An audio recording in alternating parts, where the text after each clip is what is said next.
Hi, I'm Anthony Rena. Welcome to Strength Coach TV, where we bring you into gyms across the nation to help you figure out what they're doing with equipment and facility design, a little bit about their training philosophy, and certainly their business philosophy. Today I'm here with Frank Daniels from Max Impact Training in White Plains. Frank, thanks for coming on. Thanks, man. This is a cool story because this is really a testament to the power of networking.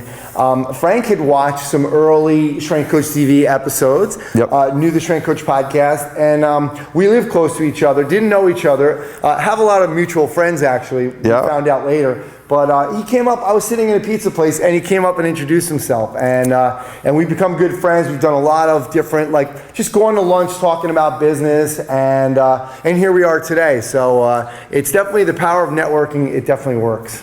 Probably about 2 or 3 years later, since I've seen him with one of the bigger slices that they have in the pizzeria, by the way. And again, I'm glad I walked in there, and now here we are a couple years later. Absolutely.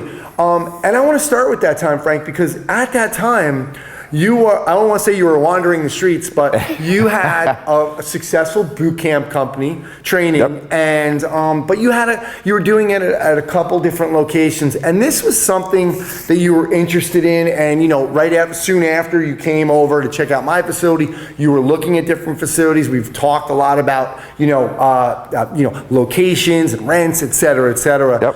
Talk to us a little bit about that process of, because there's a lot of people out there that's where, really for all of us, we start out, we're successful in training, and it's like, man, we got to take it to the next level. Sure. What made you decide? Was there a tipping point? Was there a time, or did you just say, from day one, I'm going to get my own facility?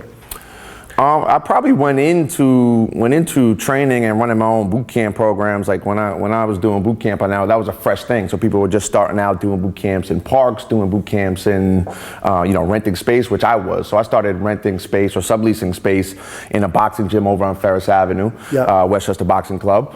And I probably went into it with the notion that at some point I was going to get my own space. Probably thought it was going to happen a lot faster than it did, but roughly 2.5 years later, I saved up enough money to come into this facility here. So some things that I thought about in terms of coming to this facility is there was 3 very strong points on my mind. First point was this wall right here, that brick wall. We wanted the ability to use the wall for medicine ball work. So I was not going to go into a facility that I didn't have a wall. It just wasn't going to happen. Second thing was parking. We're from White Plains, from Westchester County. We know, prices, expenses are high in Westchester County. We thought if we brought them from another space where they weren't paying for parking to a place where now they have to pay for parking. I mean, if they're coming 3 or 4 times a week and you add on, $1, $1.50 every time they come, it's gonna bump up the price. They're gonna think twice about that. Absolutely. And the next, so it was parking, it was wall, and the other thing was, location, because where we were located was about a mile or so from here, stone's throw, a mile or so from here. So we have a lot of our clients coming from a little bit down south in the Scarsdale and the Bronxville region of Westchester County. So the last thing we wanted to do was move somewhere where we couldn't get a lot of those people to come here. So this was the perfect spot with all those things that I was looking for. Yeah, and you and I were talking the other day. Frank was in his office at the Atlanta Bread Company, and we were talking. Michael Gerber, I saw him speak, and he wrote the E-Myth. He said the best thing you can do for your company or for your business is to get an office 6 blocks away, and that's because you know how it is in here. The phone rings, staff might come in, some members. You can't get anything done. So I was walking by Atlanta Bread Company, saw Frank in the window, stopped, and we were talking. I was like, "What are you doing?" And he was going over. You were going over a really in-depth profile of trying to figure out who your people were. Just give us a clue about what you were looking at. What were some of the things you really wanted to find out about your demographic? What I was actually doing, and again, I got out of the facility because I look at other successful trainers and what they do, and we all know, look, it's hard. If I'm in the facility, I love my clients, want to talk to them, want to interact with them. You'll see, when we get the camera over there, that the office is like facility, and then the office is open for everybody. So it's tough to work on the business when you're kind of right there for everyone's access. And again, them being here, maybe they don't realize that's going on. You're trying to think about the business, not really their problem. And you want to interact with them. So you got to get out of the facility a little bit sometimes to handle that stuff. what I was doing actually is I was texting all my trainers. I have about 4 or 5 trainers, and I wanted to find out who were their favorite clients. I also asked them about who maybe were their non-favorite clients. Okay. And what I tried to do is I got about 5 of the favorite clients and about 3 of the not favorite clients. And I just tried to see what was the similarities in the people that we love to work with. Yeah. And some things came up there. And what were the similarities in the people that maybe aren't as fun to work with. So we were just trying to get an idea of, who do we really enjoy working with, and maybe we can direct our marketing towards those people and get more of those people. That's great. All right, well, let's stop this here because we want to get a little tour of the facility, and we'll certainly ask you some more questions, but want to go outside or really in the hallway, get a feel for how people kind of enter the facility. The experience of Max Impact? Absolutely. Yeah. Got some cool stuff out there too we want to talk about. So let's head outside. Let's do it. All right, folks, Frank Daniels here. I'm going to give you the Max Impact training experience. We're located in a building with some other businesses, so first thing that's going to happen is they're going to walking up this short staircase here, one level to the Max Impact Training Center here, and if they're lucky, we're not making them jog up and down the staircase because we do utilize this also.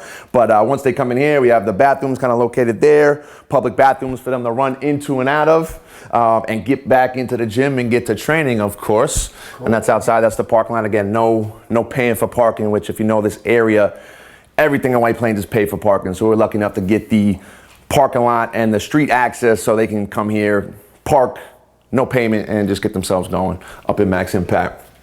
So as we come into the hallway right here, which by the way we're gonna paint within the next week or so, because I took a walk through here and I said, man, this hallway is not doing us justice for Max Impact. So our landlords gave us the thumbs up to paint this hallway because we don't. Do you pay for that, by the way? Sorry to interrupt. Do you pay because it is his hallway? I'm gonna pay for the paint job, but it is their hallway, so technically that's why we didn't paint it in the first place. So they painted it. They came through and painted this, but it's not really working with our color scheme and our logo and our branding. Yep. So we want to make sure we get that going. So I'm actually going to pay for it to get painted because I prefer for people to come through and kind of see that, get that experience right away. Again, we don't pay rent on this part. Yeah. So that's why we came to the negotiation we just did. Right. One of the first things you'll notice is this big box right here. And when I came into the facility, my eyes were probably bigger than my stomach, so to speak. So I bought all this stuff, and the last thing I did was actually measure to see if this box was gonna fit in the door. So our tallest box right here is something we don't utilize. Probably better. We don't necessarily need to jump up there. We know people might get banged up doing that. So we leave this out here, and if we need to use it for a table or something, we use that. So you see the box. Next thing you'll see is our Max Impact Training complaint box, and you might wanna view that message right there. Now we do a lot of kind of messing around and poking with our clients. We have a very kind of joking, funny, laughing, sarcastic way about us. And this is the way we get them going with the complaint box. Nice. Get your mind right. That's it, man. We want to get them right into the right mood and the right atmosphere when they walk into Max Impact. Great. So usually when they come in, we have 2 doors. Usually that's like our main entrance just because our office is right there. Okay, but sometimes they'll walk in these doors. But if they're not going to walk in these doors, they're going to come down the hallway here. Greg, what's going on here with the Max Impact Combine? We do what we call combine training. So some people call it the Olympics. We call it the combine. So we do all this performance testing, mainly for our adults, and we put up the top finishers in the performance testing. So we have 8 tests that we go through, and sometimes we mess around, like, are we gonna take some away and add some? But this is the stuff we want to test on people, and most of our people get pretty excited about it. Not all of them, but most of them get pretty excited, and they get to see their name on the board here when they walk down the hallway. So pretty cool stuff for them. As we grow and kind of get better, we might make this a little more official, and these kind of white pull them off and pull them back up. Some people probably get ticked off and come and rearrange it. We may not notice it. Social media stuff like in your newsletter or anything like, hey, like Claudia did 40 push-ups. Yeah, definitely. When our clients do good things, we try to shout them out as much as possible. So if we're really good, really on point, we'll catch that stuff and get it going. But we do this stuff periodically, probably every 3 to 4 months. We're going to get the combine going, get them rocking and rolling. And that's why we kind of have this going, because we know we're going to switch it every couple months. So we'll just pop that up right there and let them check it out. We have our clothes rack right here. We have our portable cubbies going right there. So when they come in, they throw their stuff on the rack right here. They'll throw it on the cubbies and get into the gym and get rocking and rolling. Now, are they checking in, Frank? How are you doing this? This is your office. The way we do it is our trainers check everybody in. So we have an iPad available for them, and they'll check everybody into MindBody, which everybody's using, of course. So the trainers will check them in because we don't always have administration here to do that stuff. If we did, we'd probably do it that way. But because the trainers are always here and not administration, we'll have them check them into MindBody. Cool. And you have an admin working for you part-time? Yes. Yes, they usually come about halfway in the day. So again, it's not a perfect situation by what we want in the future. We'd have administration here at all points of the day, but right now we have them come in midday. So our trainers do all that stuff. You see, we have the office right here. When I came into the facility, I actually this is the way I thought this out. I thought I was going to create a facility and not have an office. Like I was like, man, what do you mean? An office is gonna take up room for training. We only have 2,400 square feet, man. We gotta train the whole thing. So my buddy that helped me put the facility together, he talked me into putting an office, which in the end was a great idea. But we have one office, so we're all here. So this is where I do my work, is where administration does the work, and everything else we have to do in terms of clients, measurements, meetings, sales meetings, all those things happen in this one particular office. So thank God I let him talk me into having at least one office. But when we do it again, when we do rearrange, we're probably gonna have a couple offices. So I have my own. I can kind of shut myself off from the rest of the world. As much as I love being involved, of course, got to shut yourself off and get some work done. So that's why people will come. Generally, they just kind of feel like they're gonna come through this door just because they see the office, they see the open window, and that's. See some product. Sure thing. You're selling. What are you selling, and how does that go? Is it hard to do? Are the trainers all pushing it? What do you guys do for that? We don't have a great system right now. This is our system. People come in, and we have a few clients that know they want the protein. We have the ProGrade stuff. We have the SFH. That's very difficult to say if you try to say it fast, by the way. This is a great product. We keep some of our other, we usually put that up here. We keep our proteins back here and our fish oils right here, but we like these products. And for us, again, this is kind of something that we're getting into, is selling more and pushing this stuff more to our clients, because we know how effective it can be at helping them out. So we do have clients that are very much will just kind of come in here and say, hey, I need that. Boom, we'll give it to them and sell it to them. We have it there for them. Good stuff. I see you got the Max Impact apparel here. Absolutely. So very nice. Under Armour, yep, absolutely. So our clients get into that, and that's pretty cool for them. It's not your, not your regular T-shirt, local company. It's Under Armour, so they think that's pretty cool. Cool. Yep. Frank, talk to us about, before we get into where they're going to go. You do, you started out with just the boot camps, but you've expanded into some semi-private too, right? Sure. That started probably before I even got into this facility. So I don't know if I saw you out at Results Fitness a couple years ago. I don't know if I did, but I went out there. I was running boot camps, and I wasn't even thinking about personal training. I started as a personal trainer in the New York Sports Club, and as I kind of stopped with that stuff, I went completely into boot camps. We couldn't even talk about training people one-on-one or, semi-private, which is 3 to 4 on 1. So previous to kind of getting to this facility, I had just started doing semi-private training probably, 3 to 6 months prior to coming here. Okay. So when we came in with this idea, and the way it's laid out is, we thought that we were going to be able to do boot camp on the turf section, and then if we had to, we would do semi-private over here, so we get 2 services going on at one time.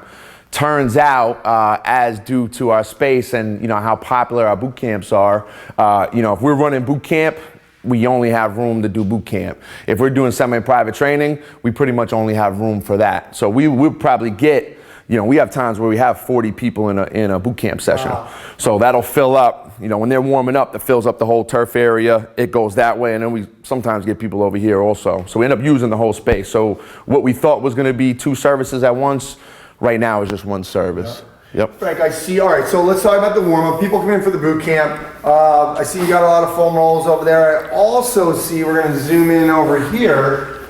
You have your, basically a lot of, your warm-up is up on you have 2 of these. Sure. And it goes through each one. Just give us a little rundown of, are they doing that by themselves, or how does that work? Our boot camp training is they're warming up on the clock. So we use Workout Muse, which is something that BJ Gador, a very famous trainer in the industry, developed years ago, which don't update your iPod if you have that, because if you update your iPod, it's gonna. I just had an old client hit me up and say she lost it. She can't find it anymore on iTunes.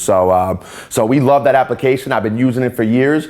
And generally, when they walk in, they got about a 5-minute grace period before before we're rocking and rolling, and we start that clock. The clock says go, and it's interval timing. Gentleman says go, he says stop, and we're going right down this list right here, walking them through that stuff. So I mean, they know it. They'll refer to the charts as we go. They never remembered, of course, which is why it's great to have the charts. Yeah. Great to have the charts up there, but we'll kind of walk them through it in terms of shouting out what the exercises are and step them through that as we go. Yeah. So it's been helpful to have that stuff up so they can see it. We can see it, because sometimes we forget. Yeah. It's a lot of exercises. So, Frank, I see a lot of times, we've seen in like big gyms, the group classes, the programming is pretty much everybody's doing the same thing at the same time. We're looking around here, we got ropes all over the place. You got, your med balls and certainly your concrete walls. We see some kettlebells down there. We're going to cruise down. We got a boxing. We're going to find out about this hammer in a second. But sure. You got your boxing bag and your Kaisers down there. How do you structure, from a programming perspective, your boot camp? Our baseline structure, and again, my business started out pretty much myself training for like three and a half. So almost a full first year, me being in here was all me. And I always had this kind of baseline format of, hey, we're gonna do 5 stations. We're gonna do an upper body push, upper body pull, lower body hip, lower body knee, core. Okay, and now we're gonna, there's a station, there's a station, here's a station, here's a station. And for the most part, that's pretty much the way we work it. We've messed around with some different templates and some different formats, but the flow of the room generally is, here's station number 1, and depending on what exercise we're doing and equipment is available there, we're gonna go there, and here's station number 2, and here's 3, here's 4. And usually the last station is almost always, in terms of the boot camp, up on the Rogue rack here, where we have the TRX stuff. We know TRX is very versatile in terms of large group training. We always found, before I had the facility, how many ways can you find to do, a rowing or a pulling exercise? So obviously TRXs make that very easy, without having some of the bigger, bulkier weights to be able to do that stuff. Again, previous to having a facility, what is it? TRX helps me do a lot of rowing, W versions, Y versions, whatever it might be. So we usually end up in this area right here, and then we just kind of keep circling around. Will be our baseline format. Obviously, a change. Right? Yeah. Obviously time. Yep, absolutely. And we found that's the best way to keep it organized. But sometimes organization, at least with our clientele, can get a little stale to them. So sometimes it's good to not be organized and just kind of give them. These days we've been giving them just kind of this, hey, we're gonna do, 15 of these, 15 of these, 15 of these. Here are your exercises. Here's your stations. Here's your level. Go. Okay, finish 3 rounds as quick as you can, and that's what we've given, and people have been enjoying that because then they don't have to rest. So if they don't have to rest, they feel like they got a wonderful workout, of course. Frank, talk to us a little bit about your decision in terms of, you and I were talking earlier about the mat and the turf, how it kind of, you have a little bit of a border along here. Talk to us about that. Yeah, so I had a good kind of construction and contractor buddy, help me put this place together. So we ordered the turf, we measured all the spacing, and we came up with this concept that we were gonna border it with this outside border where you see the matting right there. What we didn't kind of plan for was that people just don't go in that area. Like, they just don't work out on that particular stuff right there. Like, when we warm up, they're not going on this part. They're gonna stay on the turf. So if I could do it again, I'd probably just turf all the way to the walls, because I don't wanna say we lost space. It's a nice way to kind of, it gives it a great look.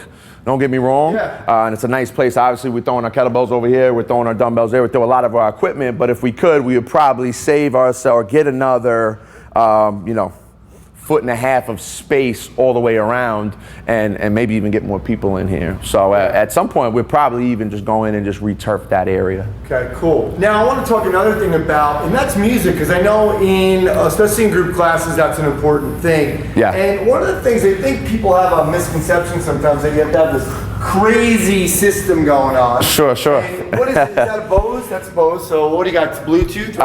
Yeah, that's a Bose. Is it Bluetooth? I don't think this is previous to when they were doing the Bluetooth. So you actually plug the iPod into that and it'll charge it. Those are the old iPods. This is probably like you'll go back to Best Buy and they can't even figure out how to help you with this thing anymore. But that's about 2.5 years ago. That's it, man. And I'll tell you where I got that from. We went to, I went to Tyler English Fitness for a seminar up there. And if you've been to Tyler's place, I mean, you know how big it is, about probably 9,000 square feet. So I'm looking around, and this is previous to doing my thing. I'm looking around, I'm trying to figure out like, what's their AC system, what's their music system, and I didn't really see a music system. As a matter of fact, I saw these little Bose boxes. They had one on one side and one on the other, and the thing was pumping. It was pumping. So I'm like, listen, if that works in 9,000 square feet, we can make this happen in 2,400 square feet. So that's how we got to this system right here. And again, when it gets too loud, you can't even hear yourself think over there. So great system right there. Yeah, no, that's why I mentioned it, only because I heard how loud it was when I first walked in. Frank, any other, in terms of design, is there anything else that you might say, you know, I might have changed this?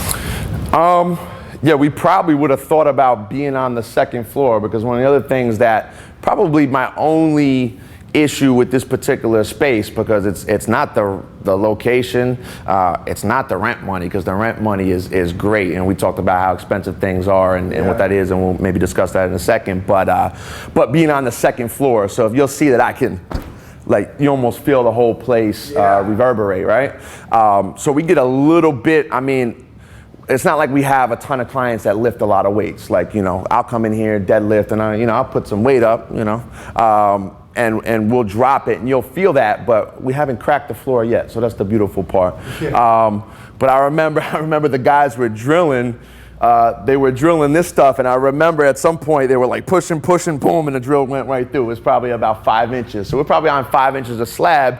And again, if you get some beasts in here, which we work with a lot of adult clients, so we don't get a lot of people doing, you know, big heavy deadlifts, or we don't get a lot of people Olympic lifting or dropping from here.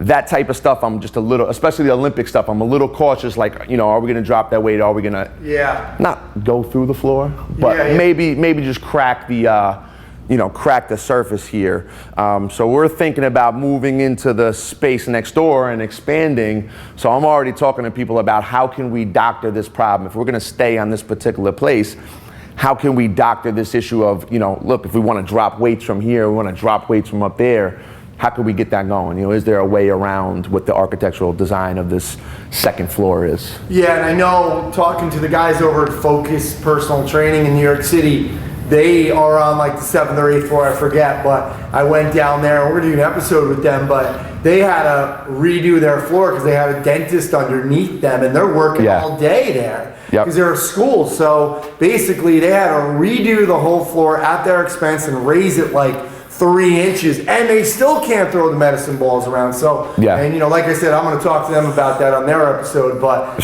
but yeah, that's some scary stuff. Now, tell us a little bit about the expansion. I mean, how many square feet is this now? This is 2,400 square feet, and maybe I forgot to mention some other things, like making noise in a gym. That was something I was not going to worry about that. So that was a big thing of why we came here, because we got a gym downstairs from us. They do boxing and Muay Thai and stuff like that. But last thing we were going to do is come into some place and have someone tell us to keep it down. It just wasn't happening.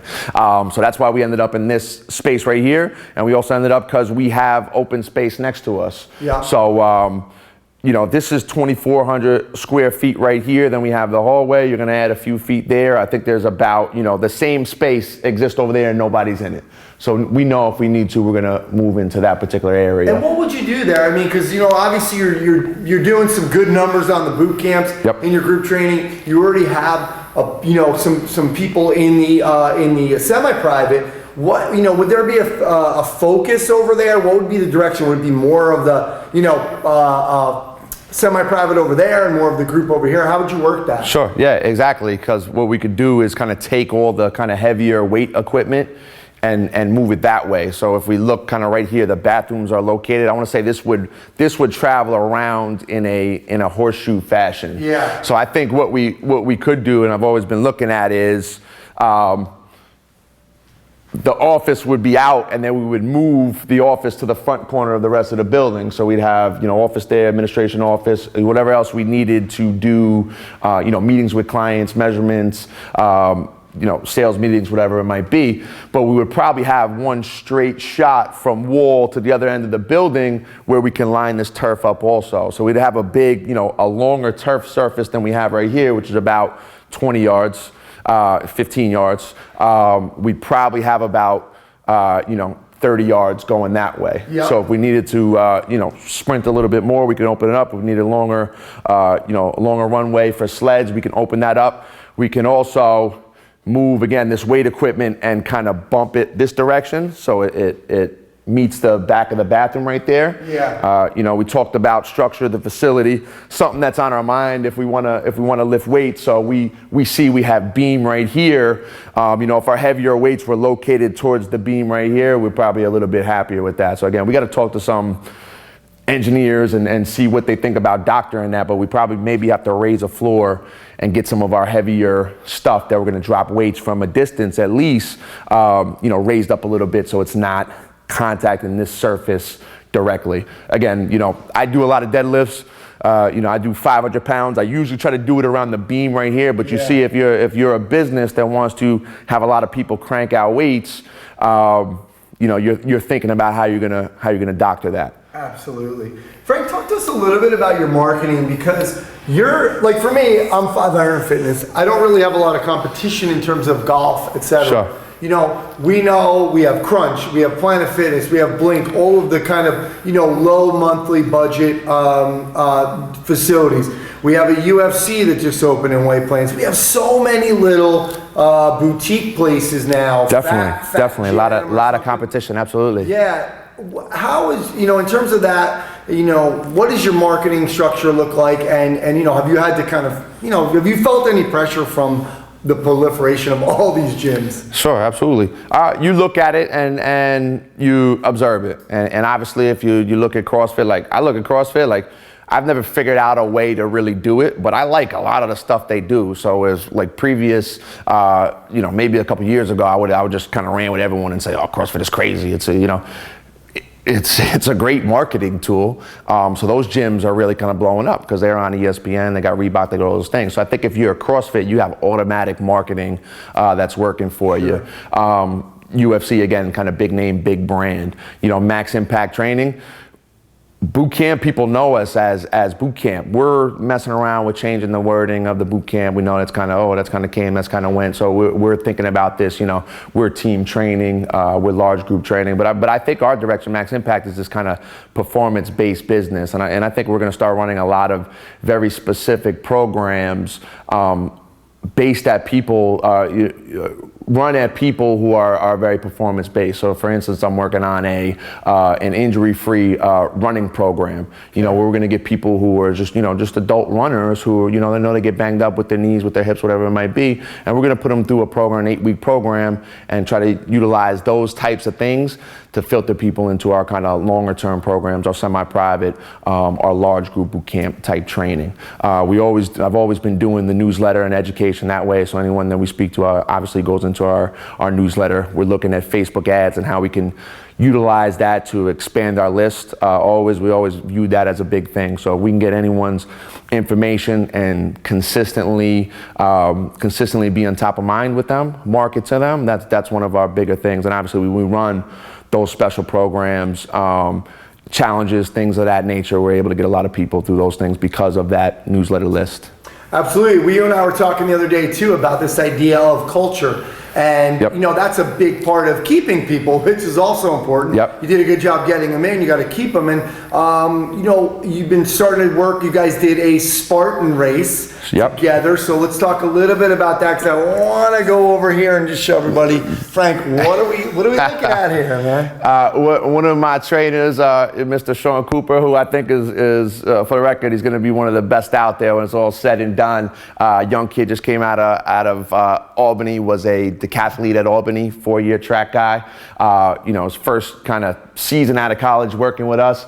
We went to the Spartan race, took about 50 people to the Spartan race. Yep, absolutely. So it was a great thing for camaraderie and a great thing for the, building the community that we have here. But he had somebody had a GoPro, and I think they were going to wear it, but he ended up with the GoPro, and he brought this. He had a funny outfit, and he brought this right here, and he carried this the whole time, and he GoPro'd the whole thing. He had this here. He was carrying it like this. He had it strapped into the GoPro, so he brought this back here, and it's always hanging out at Max Impact. You see in our logo, we have the hammer, so he bought the hammer, he carried it in the race, and now it's here as part of Max Impact. So it either hangs here or it sits up there at the top, but great story behind it, and we love to have Sean, and we love to have the hammer there. Yeah, again, building that community with those kind of events, and something else with the community, and that's you have like your quote of the day. Today is, you don't have to be great to get started, but you do have to get started to be great. This is something you guys change up weekly, daily. What do you do? This is a weekly thing, and it started out where and our trainers came up with this. I really didn't have much to do with it. They came up with it. I said, okay, great idea. If you guys can maintain that, then go ahead and run with it. So came up with a weekly thing where we were kind of thinking of these ideas and putting them up there. And lately, clients been looking at it and giving us the phrases. So we have, one of our wonderful clients here, Romina, who gave us this phrase. And again, our trainers will take it, put it up, and they'll cite this after every group workout at Max Impact. They'll talk about this quote right here, which again, one of our great members gave us. So that always helps when they're contributing to it also. Absolutely, that community, the community that you're building, it's obviously working. I was in here for your opening party and I saw the enthusiasm, but look, you were worried about getting people in here, and obviously it's a couple years later and you're doing great. You're talking about expanding, so congratulations on doing such a great job at Max Impact, and thanks so much for letting us come in here. Sure thing, Anthony. Thank you, man. Appreciate it.